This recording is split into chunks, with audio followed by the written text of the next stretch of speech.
Hello నమస్తే, welcome to our channel. నేను మీ హిమ. అన్ని కళ్ళు అటువైపే చూస్తున్నాయి. జూబ్లీ హిల్స్ ఉప ఎన్నికల్లో రాజకీయ పరిస్థితి ఎలా ఉంది, అలాగే బీజేపీ, బీఆర్ఎస్, అలాగే జనసేన పోటీ ఎవరిది, మరణమా శరణమా, హాట్ టాపిక్ గా ఎక్కడ చూసినా మనం వీడియోస్ లో ఇవే వింటున్నాం. సో ఎవరు గెలుస్తారు, వాళ్ళ మధ్య పోటీతత్వం ఎలా ఉంది, అలాగే పార్టీల మధ్య హోరాహరి వివాదాలు కూడా జరుగుతున్నాయి. వీటి మీద మనతో డిస్కస్ చేయడానికి ప్రముఖ ఎనలిస్ట్ ప్రశాంత్ కుమార్ గారు నాతో పాటు ఉన్నారు. సార్తో మాట్లాడదాం. నమస్తే సార్. నమస్తే. ఎలా ఉన్నారు సార్? సూపర్ అండి సార్. ఇప్పుడు హాట్ టాపిక్ ఎక్కడ చూసినా ఇదే, Jubilee hills elections. So Jubilee hills elections లో ప్రస్తుత రాజకీయ పరిస్థితి ఎలా ఉంది, అసలు కారణాలు ఏంటి? డెఫినెట్గా అండి. ఐ థింక్ ఒక 2 years బ్యాక్ ఇటువంటి సిచ్యువేషనే తెలంగాణలో వచ్చింది. మునుగోడు అనే ఒక ఉప ఎన్నిక జరిగింది.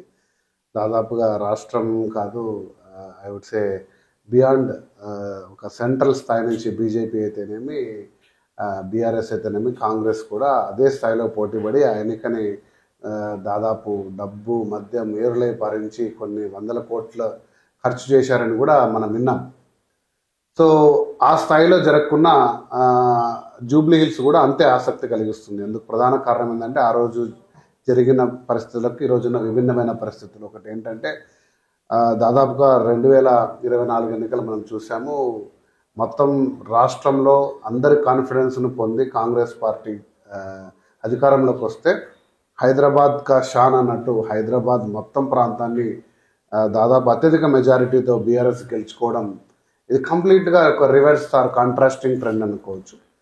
సో చాప కింద నీరులా అనుకోకుండా చాలా బలంగా ఈ మధ్యలో బీజేపీ కూడా జిహెచ్ఎంసీ ఎన్నికల్లో నేనున్నానంటూ ఉద్భవించిన తరుణంలో అసలు రాజకీయ పరిస్థితులు ఎలా ఎవాల్వ్ అవుతున్నాయి అంటూ ఒక ఉత్కంఠత రేపుతూ వస్తుంది జూబ్లీ హిల్స్ ఉప ఎన్నిక. మాకంటి గోపీనాథ్ గారు 2024లో గెలిచి దాదాపు 19,000-20,000 మెజారిటీతో అకాల మరణం చెందిన ధర్మిలా వచ్చిన ఈ ఎన్నికలు, నవంబర్ 11 జరిగిన ఎన్నికలు, వారి కుటుంబం నుంచి వారి సతీమణి నిలబడడం జరుగుతుంది బీఆర్ఎస్ నుండి. అలాగే కాంగ్రెస్ క్యాండిడేట్ నిన్నే నేను చూశాను.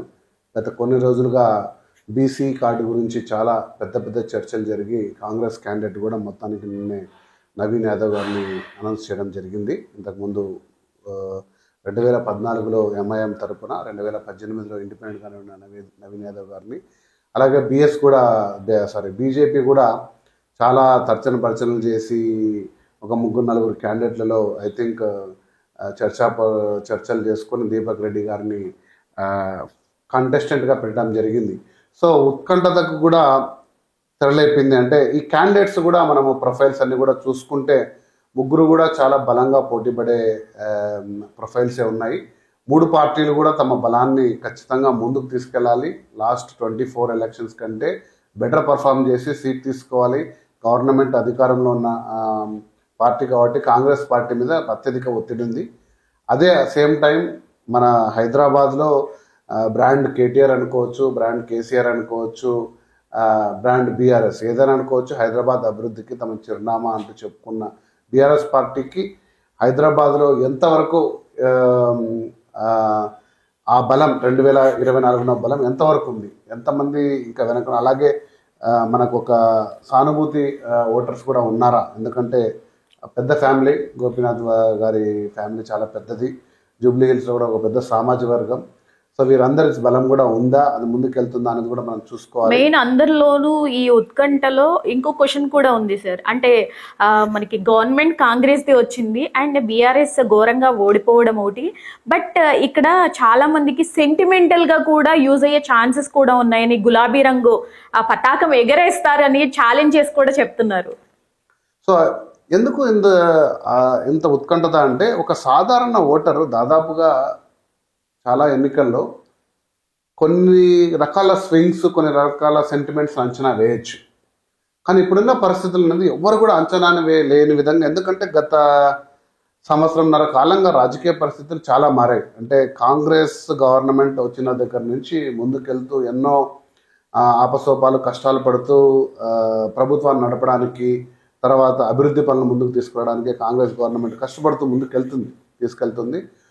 ఒక బీఆర్ఎస్ తమ కుటుంబంలో ఉన్న కష్టాలు, ఇతరత్ర కష్టాలతో బీఆర్ఎస్ మీద ఆ బలం ఉందా? కేసీఆర్ గారు కూడా తరచూ బయటికి రాకపోవడం, అప్పుడున్నంత శక్తివంతమైన ప్రసంగాలు లేకపోవడం, కేటీఆర్ గారు వారి యొక్క హరీష్ రావు గారు వారి యొక్క ప్రచార శైలిని ముందుకు తీసుకెళ్లడం, అలాగే కవిత గారి ఎపిసోడ్ మనం చూసాం. ఇవన్నీ పరిస్థితుల్లో బీఆర్ఎస్ బలం ఏంటి, ఎలా ఉంది అనేది పెద్ద ప్రధాన చెక్ పాయింట్. ఈ రిజల్ట్ ఎటుగైనా రావచ్చు, కానీ బీఆర్ఎస్కి మాత్రం ఇది పెద్ద చెక్ పాయింట్. కాంగ్రెస్ గవర్నమెంట్కి అధికారంలో ఉండి ఒక సీటు సాధించలేకపోయినా వాళ్ళకు పోగొట్టుకునేది ఏం లేదు. ఎందుకంటే హైదరాబాద్లో వారి బలం పుంజుకోవాలి. జిహెచ్ఎంసీ ఎన్నికలు వస్తున్నాయి. చాలా చాలా మంచి మంచి క్యాండిడేట్స్ అందరూ కూడా హైదరాబాద్లో ఈరోజు తెలంగాణలో కాంగ్రెస్లో చేరారు. వారికి కూడా ఒక ప్రెస్టేజ్ ఇష్యూ. బట్ బీఆర్ఎస్కి ఇది ఒక చెక్ పాయింట్. అలాగే బీజేపీ బలానికి ఒక చెక్ పాయింట్. దాదాపు నాకు తెలిసి ఒక 24,000 ఓట్లతో 14% సేమ్ దీపక్ రెడ్డి గారు 24 ఎలక్షన్స్లో వచ్చారు. ఇప్పుడు ఎంత మేరకు వారు పుంజుకుంటారు, ఖచ్చితంగా విన్నింగ్ స్థాయికి వెళ్తారని నేనైతే నాకున్న, అంటే నేను ఏ సర్వేలు చేయలేదు, ఏమి చేయలేదు. విన్నింగ్ అయినారంటే కూడా వెరీ సర్ప్రైజ్.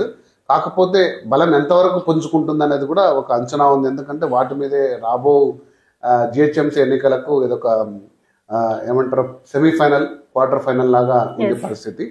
సో 3 పార్టీలు కూడా చాలా, అందుకే మీరు చూశారు అసలు క్యాండిడేట్ సెలక్షన్లో చాలా టైం తీసుకున్నారు.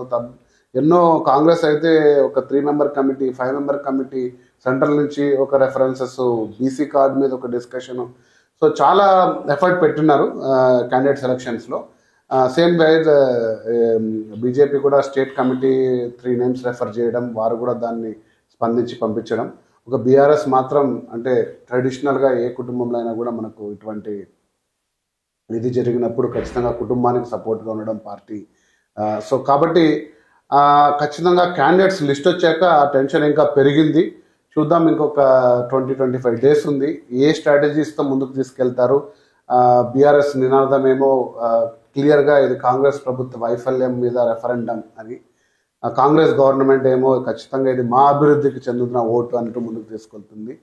ఇక డబుల్ ఇంజన్ అంటూ ఎప్పుడు వస్తుంది? బీజేపీ దేశంలో ఎన్ని సర్వీసెస్ ఎన్ని స్కీమ్స్ కానీ ఎటువంటి గ్రాంట్స్ కానీ మేము దేశంలో మా ప్రభుత్వం ద్వారా హైదరాబాద్కి న్యాయం చేయడానికి ఎల్లప్పుడు మేముంటామని ముందుకు తీసుకొచ్చిన దరిమిల ముగ్గురి అజెండాలు ఏంటి, ముగ్గురు పాయింట్స్ ఏంటి, ముగ్గురి క్యాంపెయినింగ్ విధానం ఏంటి అని మనం క్లోజ్గా చూసి ముందుకు వెళ్ళే పరిస్థితిలో ఉన్నాం. అంతే సార్, ఎగ్జాక్ట్లీ మీరు చెప్పింది అక్షరాల నిజం. అండ్ ఎవరు గెలిచినా ప్రజల సమస్యలు, ప్రజల ఆందోళనలు, ఆవేదనలు తెలుసుకుని వాళ్ళ అవసరాలు కేటాయించగలిగితే ఏవి వచ్చినా గవర్నమెంట్ యాక్సెప్ట్ చేస్తారు ప్రతి ఒక్కరు కూడా. థ్యాంక్ యూ సార్, మంచి మంచి విషయాలు మాతో షేర్ చేసుకున్నందుకు ధన్యవాదాలు. Thank you.